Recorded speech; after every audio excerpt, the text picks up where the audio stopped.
Hello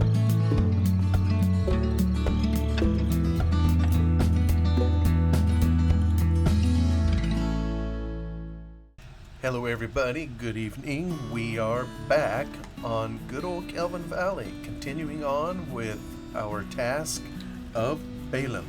Let's crank her up and we will head off and get going. Once again, in case it wasn't clear last time, I'm really enjoying this tractor mod. Arguably one of the best put together tractor mods I think I've ever messed with.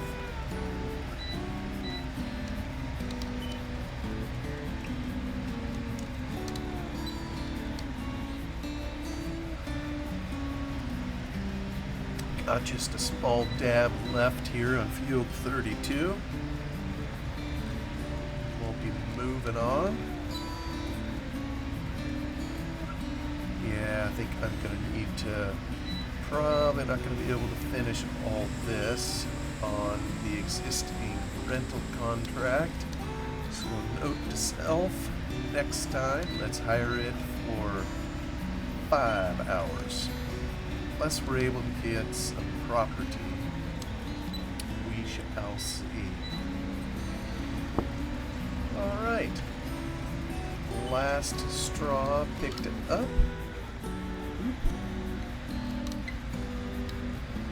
Get these bales offloaded, 2 of them this time. Down the road we go.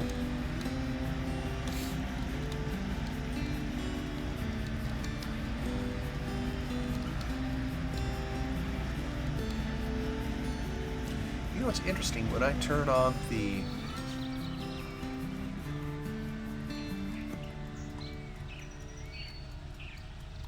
it isn't projecting on the ground. I wonder what makes it do that.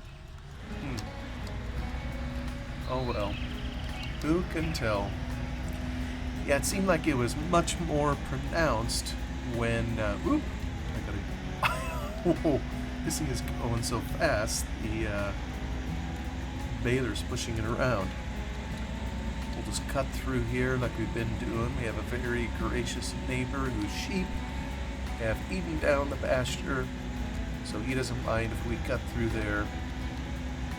If I could learn how to drive, that would be helpful.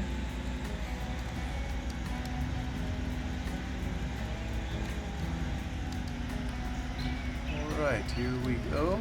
We are off to the races again.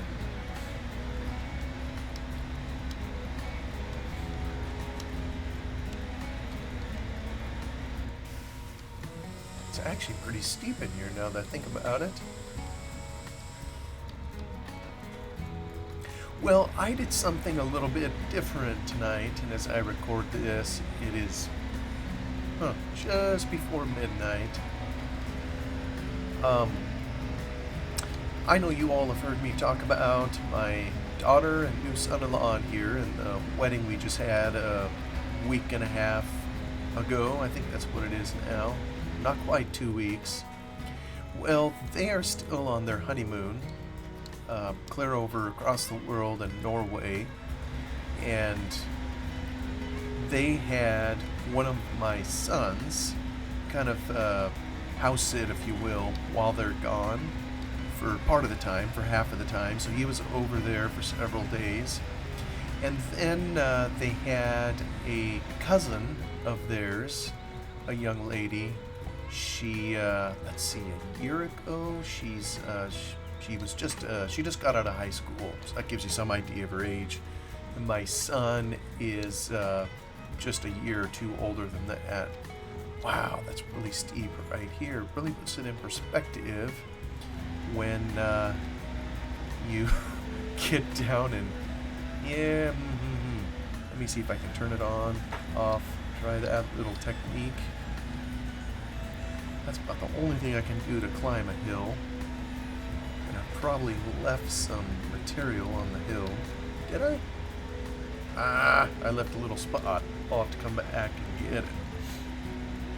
Anyway, they've been house sitting over there, and it's the cousin's turn, young lady. So she's been over there, and tonight she made a blooper that probably most of us have done at one time or other. She left the house and doors locked and left the keys inside the house. So, needless to say, when she returned and was going to go there, she found it locked and she was unable to get inside. Apparently, one of her sisters attempted to enter in one of the windows or find some other way to access a house and couldn't figure anything out. So, oh, here we go. Gets towards the evening. All of this would have been easier to deal with, of course, if it would have been during standard business hours or whatever. But I was sitting at my computer here in the evening doing actually a little bit of work and heard about this. So my wife and my son were kind of working with her, trying to help initially. And so the first thing they asked her to do, this is just a rental home for my daughter and her husband. And they said, try to have her contact the property management company. Now, I don't know how property management companies are supposed to work. I just assumed that they would have a key for every single property. And maybe they do. And just, but for whatever reason, whether they had a key or not, they said, we can't help you. And by then it was already after hours. We're talking, and when I say after hours, probably about 8 in the evening-ish, somewhere around there. And so they said, sorry, we can't help you. You're going to have to call a locksmith. So that fell to me. First, you got to find one of them. You Google it. The ones that advertise, there's probably, I think I saw 15 of them, various locations around town. Well, then I start calling around, and some of these places, they're only open during standard business hours, so I wasn't getting, a person on the other end. And then there were some, where you had to leave a message, and I don't think I did that. I was looking for a live person, and you could tell some of them were, these recommendation services, or where it was like a central hub, and then the hub would call out probably to someone, whoever was available. Anyway, it was kind of a process trying to locate one. And finally, I got a hold of a person, and he actually sounded really creepy. He sounded, just kind of sounded like he was talking in a very tight space. That's kind of the impression I got over the phone. But he said, let me refer you to my partner. I think he's in your area. So I get his partner, whatever that means, and the cell phone I was calling on, it was so garbled, I could hardly understand him. But finally got enough information to him that he agreed to meet me out there in 20 minutes, which is about how long it took me to get there from my home. So, and I've done this before, but it's been long enough ago I can't remember when, and I kind of think it was my car, where I accidentally locked my keys in the car and couldn't figure out a way to get the door open. So I didn't know how he was going to do it. I didn't know what kind of a person, this was going to be, because by the time I got out there, it was, I think, 20 to 10 in the evening. So, it's dark. And honestly, I've never been inside my daughter's home. She and her fiance had it for 3 weeks maybe before they got married. Just to put their stuff and everything in there and get all ready. And there was a day when she moved her furniture from where she was, and I was called into work that day. And just when I got done with my work, I was going to go out and help haul some things, but turns out they already got it all done, so they didn't need me out there. So I had driven by the place, but I had never actually been in it. So I had to literally, I couldn't even get you there unless I didn't have Siri guiding me on the cell phone or what have you. So I traipse out there, and it's dark, and I'm wondering, man, I hope this is legit. You never know when you call a service in the middle of the night, to come out. You just never know what you're going to get. And, if I'm thinking that way, probably anybody that does have to be out there that time of day is thinking the same thing. They get called to all these various locations and wonder what kind of a Fruit Loop is going to be waiting for them at the other end. And really, I probably would have just opted to let it go if but for one thing. My daughter and her husband have a dog, a German Shepherd, and it was in a kennel. Of course, they couldn't take the dog with them on the honeymoon, so it was in a kennel in the house. And it already had been a long time, as my niece, that's the young lady that was staying there, as my niece was trying to figure out how to get in the house. So by all rights, she should have, long before then, have already fed Kate, taken her potty, and all that good stuff. So the poor dog was probably making a mess of her kennel, and yeah, so that's probably something. I didn't stay for that part. So she probably had a mess to clean up in the house. So, but I wondered on the drive over at get a wrong angle. Let me try this one. Nope, still a little bit off. Let me try. Nope, too much. Oh, I think that's close. No cigar. Well, that's close, isn't it? That's not close. I think I am not exactly on the windrow. That's close. Maybe just slightly uphill, I think, to make this work.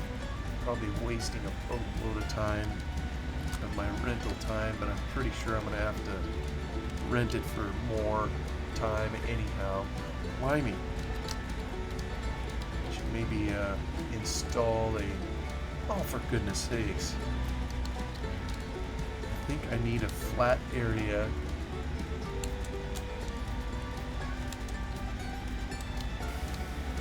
Come on. There we go. Oh, shoot. I think you've got to be heading... Come on. Alright, we're taking it. We're taking it. Don't move.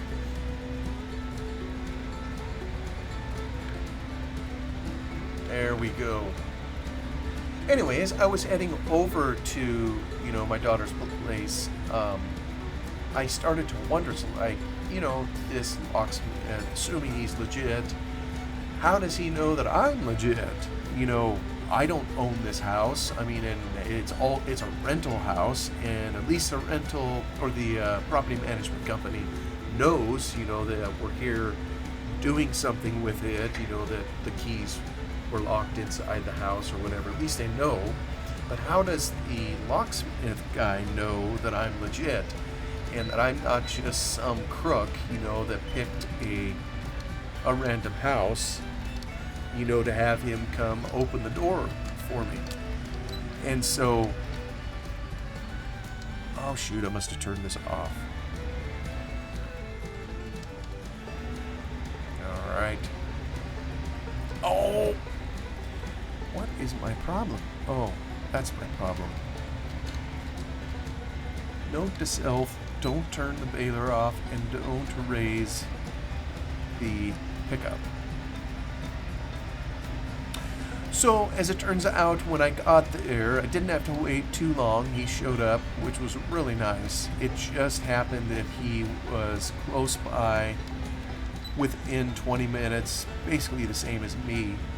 So, he showed up just slightly after I did, and he started asking some questions, and he was really nice. He basically didn't want me to take it personal, but I could tell what he was trying to do, was to figure out if it was legitimate for him to open the house to me.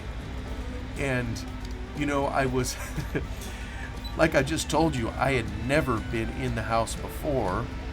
So, if he asked me, well, what does it look like on the inside? I wouldn't have known what to tell him. The only things I did know is I knew they had a dog inside. Of course, he maybe could have thought, well, you heard it barking, so of course you could tell me they have a dog. Because later when he was working the door over, their dog started barking at someone trying to enter the house. I told him they had just had a wedding, but I didn't know where they had their gifts. Well, it turns out, later as we finally got into the house, they had all their stuff in the garage, all of it needing to be dealt with later, when they get home from their honeymoon. But I couldn't have told them what kind of floor it had, what kind of paint it was, what kind of, I couldn't have told them anything about the house, other than just a couple of those details. And they've been there so little time, I don't even know that they are receiving mail. So even though I know their names, of course, I don't know that they would have even had any mail inside the house, for me to be able to verify the name at least to them. And even that, by the way, I'm not even sure that's very good proof. I'm pretty sure there's information on the internet. You can look up people's names and addresses and those kinds of things. Big deal if I know the name of the person in there. It's that's somewhat public information. So then what he opted to do, and what choice did I have? When it's 10 o'clock by the time we were getting to this, this guy was really a talker.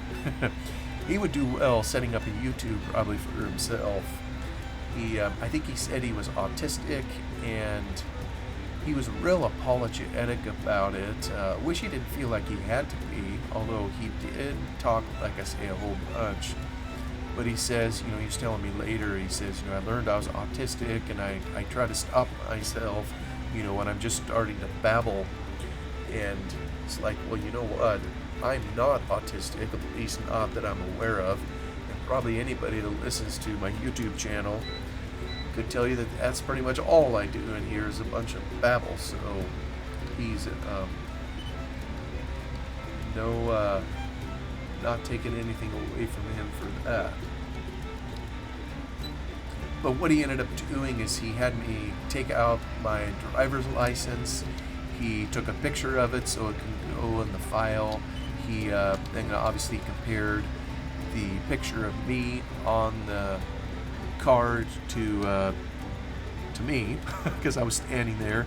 And then it was interesting. He had me stand there holding it kind of at my left breast, if you will, pocket, and then took a picture of me holding it. So, man, in some ways it feels like I was on some kind of police line. But he was just explaining, he said, if anything ever happens, he called it breadcrumbs. We're probably all familiar with the story of, what is it, Hansel and Gretel? That went into the woods and laid down breadcrumbs, or maybe it wasn't them, I don't remember. There was some kid story that had, where they left a trail of breadcrumbs, and he just wanted enough in his file that if he ever had to justify opening the house, that he had some kind of evidence in his file as to who asked him to do it and that kind of thing. So, like, well, alright, whatever. It's late at night, I'm cold, I want to go home, what am I going to do? Sit here and argue about it? So he did all that. His phone was having trouble, so we finally got that squared away and then started getting to work. And my niece showed up right as he opened the door, so it was perfect timing on her behalf to get there. And it was, I don't know anything about locksmithing really. I mean, there's been some videos like on YouTube that I've watched, not really to learn the skill of it. I mean, I'm not particularly interested in the field beyond just nominal interest. But I found a YouTube channel one time, I can't remember what it was called, where one guy designed locks, and I don't know if he was just an engineer. I don't think that was his day job. I think he just did it just for kicks. But he designed locks, and then he had a buddy who was a locksmith, a very, very good one. And so he had a video, or several videos, with a challenge that he could come up with a lock that his friend, would be unable to open. And I don't even remember the punchline anymore, if he actually was able to come up with a lock, that his friend couldn't figure out a way to get open. But it was amazing going through it. He tried all these different things, and it's like, okay, yeah, this one is going to get his friend, it's impenetrable. There's no way he'll ever be able to get in there. And somehow or other, the guy would always figure out a way, sometimes in very strange ways, unorthodox even. He would figure out a way to break into the lock. Looks like I'm pushing a bale. Maybe we should rent a bale pusher. Scooch that out of the way. Yeah, we're down to under half an hour now on our rental contract. But this guy here, wow, it seemed really low tech what he was doing. And I guess it is. I mean, it's old technology, having a key and that kind of thing. But it seems to be the most common means of securing a place. I know in our office I have a key that I use to open the exterior door when I go in each morning. We've got keys on our internal doors. Someday we hope to get kind of the card, if you will, where it's just electronic. But right now we don't have that installed.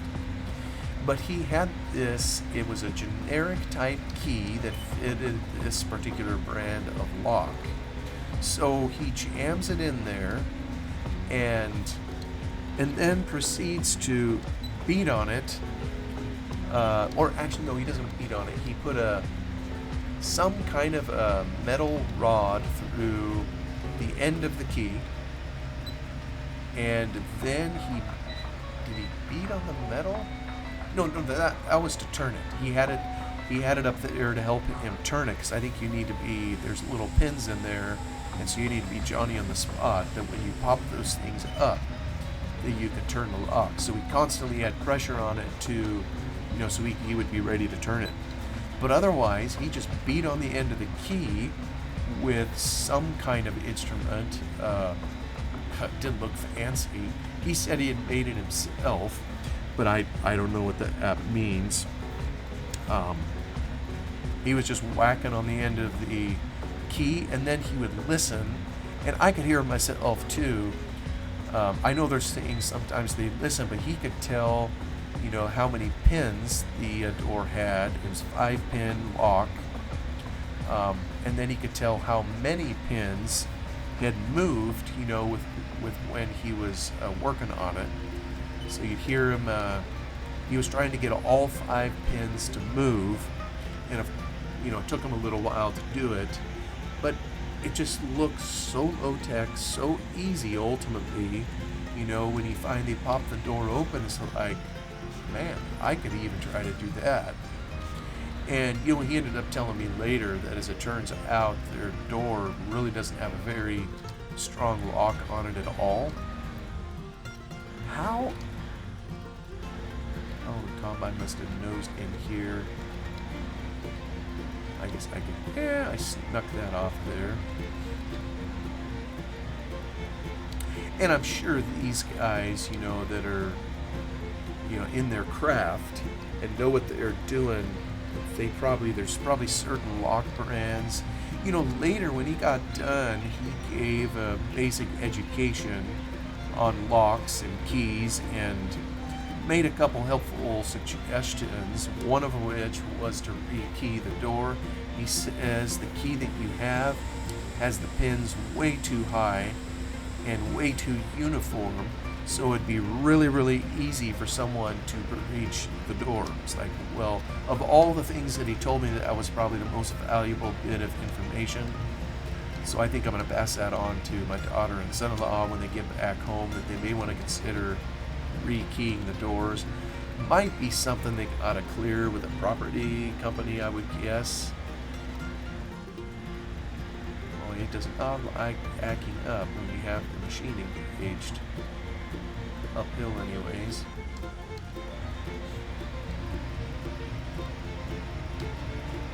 So I imagine they're all full of, and when he was doing it, he said, if this doesn't work, then I think what I'll do is just pick the lock. Well, dumb me, that's what I thought he was doing the whole time. But I guess it was some other technique that required less finesse, and eventually it worked. I mean, this was a deadbolt that he was working on too, so even having a deadbolt in your home, I mean, it's no protection against a locksmith or somebody that really knows what they're doing. So I'd have been curious to see just how a lock is picked, and maybe the term comes from literally using something that looks like a pick, to get in there and try to move those little tiny pins in there that hold the lock intact. But suffice it to say, after hour and a half, 2 hours, whatever it was over there, he finally got the job done. I had to hold a light for him. He was in the dark. What did he charge? I think it was basically $200. And I noticed even the locksmith had something on there where you could give him a tip. I hate that. I wish you could just pay people for the service and be done with it, because you almost feel kind of pressured to, put something in there. And I gave him a tip. I gave him the lowest one. He did come out there at night. Of course, and he tells me later, like I say, he was really a talker. He tells me he has 10 kids. I think it's 5 boys, 5 girls. In alternating order they came, so he's a family man through and through, and now now I understand why he was explaining, he was explaining to me kind of the hours that he keeps, and he's all over the Willamette Valley, when he goes around and does this. So a lot of travel, and sheesh, this is steep. So he's probably away from his family quite a bit, and which is too bad, but probably has to work pretty hard to keep all those mouths fed.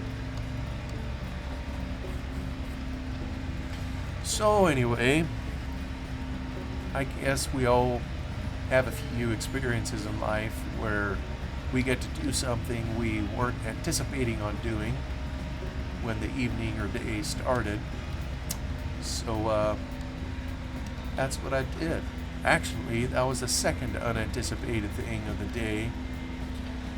This morning, I got a notification from my brother, one of my brothers. I have 4 brothers. He sent out a message to all the family that he'd been hospitalized the night before for, I'm going to get the medical terminology wrong because it's just not my forte. His heart was in AFib or something like that, where I missed a little dab. I think for 15 minutes his heartbeat was just fluttering kind of strangely and very irregular, and I really don't know what that means. I mean, I've every now and again felt my heart do some weird ka-thunk in there, but it's only just a little bit and just goes away. But he had it like for 15 minutes straight, and so he went into the hospital, and they had to shock him. You know, they put him under for it. I guess it's called a cardioversion or something like that, where they shock your heart to, I guess, get it back in. Oh, blimey. These, to get it back into, you know, just a regular rhythm and beat. Then they sent him home at 3 in the morning. It's like, why don't you just let him sleep the night? But it's so doggone expensive to take up a hospital bed. He probably wouldn't have even wanted to stay there even if they'd have let him. So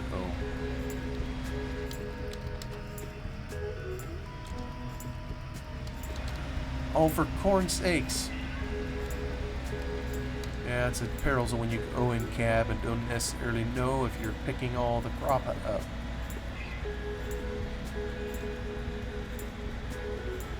Alright, get turned around here. So, you know, I'd gone to work, and rather than staying at work, I ended up leaving work, at least temporarily, just to go spend a little time with them. You never know on these healthcare scares, and there's a lot of things we don't know about necessarily in life. We just take as they come, and they remind you of things that are more important than just working.